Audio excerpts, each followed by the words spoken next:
6:49 the time, and Christopher Nolan has taken on one of the oldest and arguably greatest stories ever told. The Odyssey has inspired books, movies, television, and now finally Homer's epic hits the big screen. But does Nolan actually make this 2,700-year-old story feel fresh?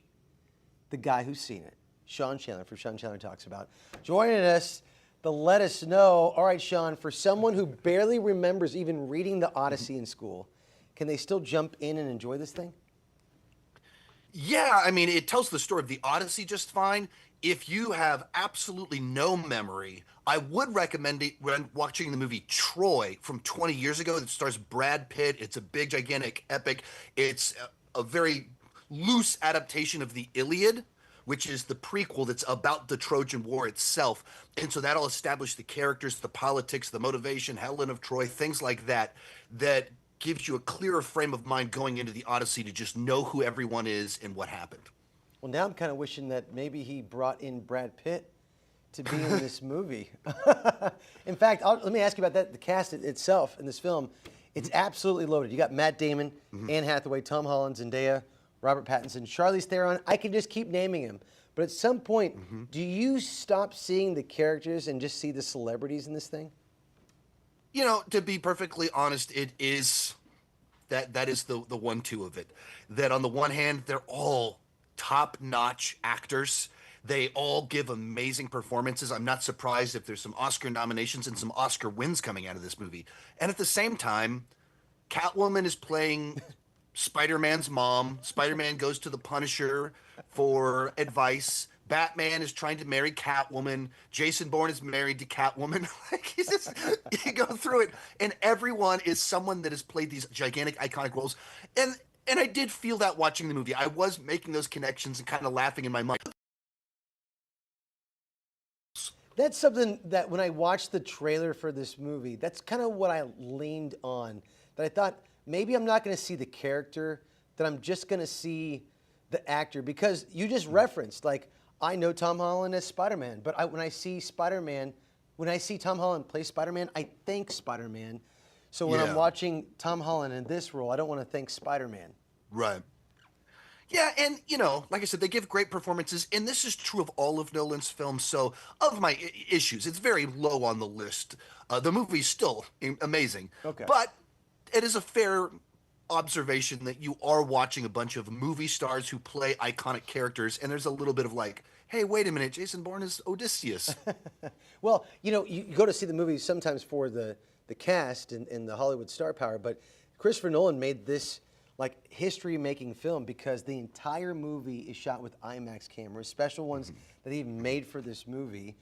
Now, is that a reason to see this movie in the big screen, or is IMAX just really good at marketing?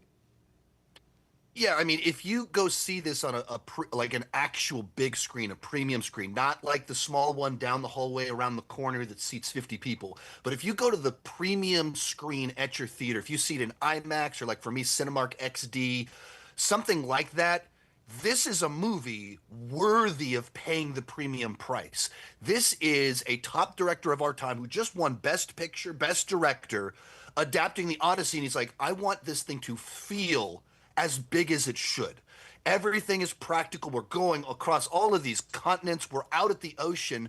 And whether people are sitting at a table, rowing a boat on a ship while it's being torn to pieces, a battle sequence, everything looks huge, and it's shot to be gorgeous and immersive. Okay. And because we're using these just cameras that are so crisp and we're on real locations, you just feel the dirt. When someone's wet, you're like, you feel it yourself. Like, it is so immersive if you watch this movie on a great screen. All right, time for one quick question here. Nolan, you talk about the epicness, watching it filmed that way, but Nolan's also known for having bad sound mixing.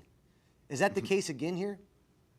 So I had issues with Tenet. I couldn't hear words in Tenet. I did not have that issue with this movie. Okay. And that sometimes I think with Nolan movies, it's where you sit in the theater because it's whatever that is. But I personally have had issues with Nolan movies in the past. I did not experience that watching The Odyssey. Perfect. All right, now there's so many more to this. We can't do this whole interview in one segment. So on Fox 58, we're going to talk more about The Odyssey. So Sean Chandler from Sean Chandler Talks About on YouTube. Thank you for this segment for coming on. Thanks for having me. Yeah. Well, Christopher Nolan's The Odyssey hits theaters tomorrow, and this morning we're joined by Sean Chandler to talk more about The Odyssey. We talked earlier about some of this stuff, and so one of the things I caught when you came out of the theater, your theater reaction, you said in the video that you felt like you couldn't give a full review until you saw the movie twice. Why is that? Well, I wish I could. I have to share my thoughts on it, having only seen it once, but it's the kind of movie I wish I could watch multiple times. Okay. Before having to share my thoughts. Okay. Because it's so dense. There's so much to it. It's such a big, ambitious film that I had so many feelings about going into it, so much anticipation, so many thoughts, even because it's Homer, because it's Christopher Nolan. And when there's so much to process, it's like, man, I wish I could watch it again to see it when I know what to expect. Certain movies are just simple and straightforward, so they're easy to process. This is a movie that had a lot to it that I needed to process. Well, if I remember correctly from our last conversation, you're like an hour and a half away from seeing it again anyways right now. Yeah. So That's correct. Anticipation. Thinking of Christopher Nolan, by the way, I mean, he could have made any movie in the world after coming off his Oscar win with Oppenheimer. Why do you think he chose The Odyssey? He's a director that always wants to challenge himself. And I think some of it is exactly what you just said. He could do anything he wanted, and this is a movie almost no one could get made. It's true. Simply because very few directors have the competency to pull off a movie like this on this scale in this way. It's a film probably only Christopher Nolan could make this movie this way. And no studio is going to trust anyone to do that, except someone like Christopher Nolan that has his track record and just won an Oscar and made a movie about science and Senate hearings, and it made $1 billion. And so you go, all right, we will trust you with The Odyssey. I think that's exactly why he did it. And it's, if you're trying to solidify your place in cinematic history, and you're he's already done that, but you become the guy that successfully translates Homer to the big screen. Well, that's the question. That's what he's done. 2,700-year-old story. You think it resonates with audiences today? I mean, I think good storytelling, great action sequences, immersive experiences are what people want. Is this the most popular genre right now? No, but you could say that about Oppenheimer too. That's not true. A movie that's like a super popular genre, but when a great director tackles it, you can make it relatable. And that's so much of what this movie is. It's actually a really interesting 1-2 punch of these two movies, because they're both about men who are dealing with the guilt of the consequences of the world that they unleashed because of the way that they ended a war with their ingenuity. That is such a great line. That's good. Make sure you post that. Occasionally I have a good one. All right, well, before the movie even opened in theaters, there's been debate online over some of the casting choices and historical accuracy. You've seen it. How much attention should audience pay attention to that versus just simply judging the movie on its own? Yeah, I mean, the casting choice, the controversial casting choices, they're not choices I would make, but they have less than 5 minutes of screen time. One of the people in question has like 5 lines of dialogue in the entire movie across 2 different characters. It's just like the 58th most interesting thing about the movie. It's just not all that important.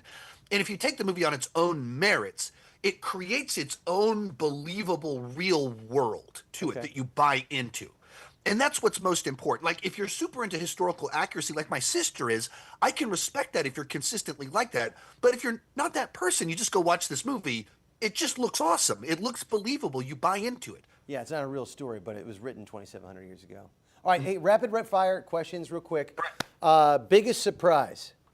John Leguizamo is this mentor character in it. He was like just real fun, like in an interesting way and like dramatic. Well, that goes with best performance. Who's that? Oh, man, everybody's pretty great in this one. It's tough to pick a favorite in it. Maybe Anne Hathaway, just because she gets like the powerhouse dramatic one. Yeah, she gets a lot of grief outside the public. All right, we're moving on. Best scene without spoilers. I love a good "you don't know who you're messing with" scene, and there's several in this movie. If you know the story of the Odyssey, you know what happens at the dinner at the end.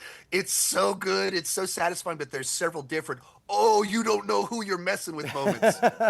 Well, that's got to do it for us. So I'm going to leave you with this. One word to describe the Odyssey, Sean. I mean, it's got to be epic. Epic. It's the word for it. It has to be. Sean Chandler for Sean Chandler Talks About. Man, thank you so much for giving us your time. And everybody, I guess, go see the movie in theaters if that's what you're looking for, The Odyssey. Sean, thanks. Thanks for having me.